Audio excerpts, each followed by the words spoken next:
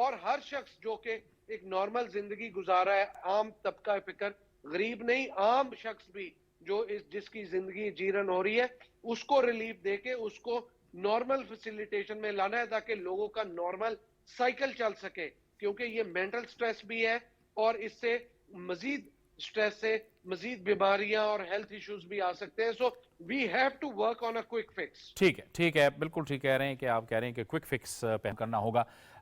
گفتگو کو آگے بڑھاتے ہیں لیکن ایک بریک کا وقت ہو گیا، بریک لیں گے، بریک کے بعد پروگرام جاری رہے گا.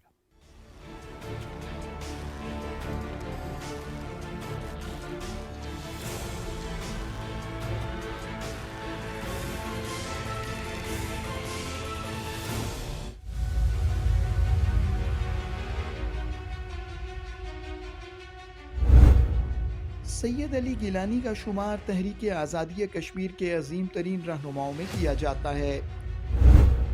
سید علی گیلانی کو ان کے ناقابل شکست جذبہ آزادی کے لیے ہمیشہ یاد رکھا جائے گا. سید علی گیلانی بھارت کے غاصبانہ قبضے کے خلاف کشمیری عوام کی مزاحمت کی علامت ہیں. حق کے خود ارادیت کے مطالبے کی پاداش میں سید علی گیلانی نے کئی سال نظر بندی میں گزارے. حق کے خود ارادیت کی تحریک میں سید علی گیلانی کی خدمات کو ہمیشہ یاد رکھا جائے گا.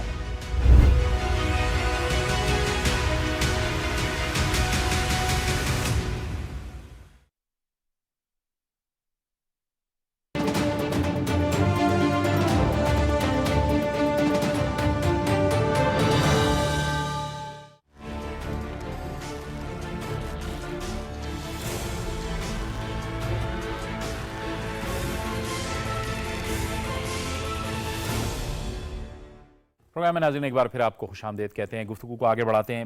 سینیٹر صاحب آپ کی طرف آ رہے ہیں اور سوال وہی ہے جو میں نے ذوالفقار علی بدر صاحب سے پوچھا تھا کہ وہ انگلیاں اٹھتی ہیں پھر آپ کی حکومت کی طرف بھی، لیکن کیا ہم صرف اسی معاملے کو دیکھیں یا اس سے جو سابقہ حکومت ہے وہ اس کا بھی پس منظر انتہائی ضروری ہے؟ دیکھیں جی، سب سے پہلے تو جیسے ذوالفقار صاحب کہہ رہے تھے اور جاوید صدیق صاحب بھی فرما رہے تھے، ایمرجنسی کی صورتحال ہے، اس کو ایڈریس کرنا سب سے پہلے ضروری ہے. ذمہ داری تو فکس ہوتی رہے گی اور اس کے لیے جو سٹیپس بھی کہے گئے ہیں، جاوید صدیق صاحب نے کہے اور ذوالفقار صاحب نے کہے، میں انشاءاللہ اس کو کل ہی ایجنڈے پہ رکھواؤں گا. یہ بڑی صائب تجویز ہے ذوالفقار صاحب کی، اور ہم نے یہ فیصلہ بھی کیا ہے کہ پارلیمنٹری اوور سائٹ جو ہے اس کو صحیح معنوں میں ایکٹیویٹ کر کے کوئی سبسٹینشیل رزلٹ لے جائیں، اور ہر ہفتے اس کی میٹنگ ہوگی اور فالو اپ ہوگا. کیونکہ بیوروکریٹس ایک دوسرے سے شرماتے ہیں نا بات کرتے ہوئے، امپلیمنٹ کراتے ہوئے اور اس کی پوری طرح سے فیڈ بیک لیتے ہوئے، یا ان کے اپنے اشکال ہوتے ہیں. لیکن پارلیمنٹیرین کو تو بہت زیادہ اس کے لیے آگے بڑھ کے کرنا چاہیے نا. تو اس لیے انشاءاللہ یہ ساری کی سارے جو پوائنٹس دیے گئے ہیں، بلکہ آج آئی پی پی کا بھی ذکر ہوا اور یہ بھی طے ہوا کہ آئی پی پی کے تمام ایشو کو جو سینٹ کمیٹی ہے وہ ایگزامن کرے گی، کیبنٹ کمیٹی، اور فوری طور پہ اس کے اوپر ریکمنڈیشن گورنمنٹ کو کرے گی، سالڈ ریکمنڈیشن. کہ خدا کے لیے اب دیکھ لیں کیپیسٹی پیمنٹ کون سا یہ اصول ہے جس کے تحت کیپیسٹی پیمنٹ آپ کرتے جائیں. غریب ملک کو عیاش ملک ہو، بہت پیسے ہو تو کر لیں آپ کیپیسٹی پیمنٹ. ہم تو فاقہ کش لوگ بن چکے ہیں. تو یہ ویسے ہی میں سمجھتا ہوں it doesn't have any rationality behind that except for کہ ہم نے کیوں کیا، اس کی کیا وجوہات تھیں، وہ ایک الگ بحث ہے جو کہ میں نہیں سمجھتا وہ صحت مندانہ وجوہات ہوں گی. اس لیے اس کو ریکٹیفائی کرنا بہت زیادہ ضروری ہے. ابھی آپ نے کہا کہ یہ جو گورنمنٹ تھی پیچھے پی ٹی آئی کی، ان کا کیا رول تھا. میں سمجھتا ہوں گورنمنٹ کا بہت ہی مطلب تباہ کن رول تھا، اور جب اس نے سوورن ایگریمنٹ کو ڈیفائی کیا تو اس کے نتائج بہت برے نکلے، اور آج تک ہم انہیں کا جو ہے نتیجہ بھگت رہے ہیں. ہماری بھی کچھ انایڈیکویسیز ہوں گی کہ ہم نے بہت زیادہ امیڈیٹلی رسپونڈ نہیں کیا یا تھوڑا وقت گزر گیا، اور پھر جا کے پرائم منسٹر صاحب خود میدان میں آئے تو جا کے معاملہ جو ہے ایک حد تک سنبھلا. لیکن ابھی بھی ہماری وہ گرپ نہیں ہے ایشو کے اوپر جو ہونی چاہیے، اور خاص طور سے کیئر ٹیکرز تو پہلے تو ویسے ہی وہ پریشان ہو گئے تھے کہ یہ سچویشن کیا ہے اور چیلنج کیا ہے. تو اب اس چیلنج کے گریپل کرنے کی بہت زیادہ ضرورت ہے. میں اگر آپ ذمہ داری فکس کرنے پہ آتے ہیں نا جی، تو میں آپ کو عرض کروں گا سمپل سی ریزن ہے. پہلے بھی میں نے آپ سے بات کی تھی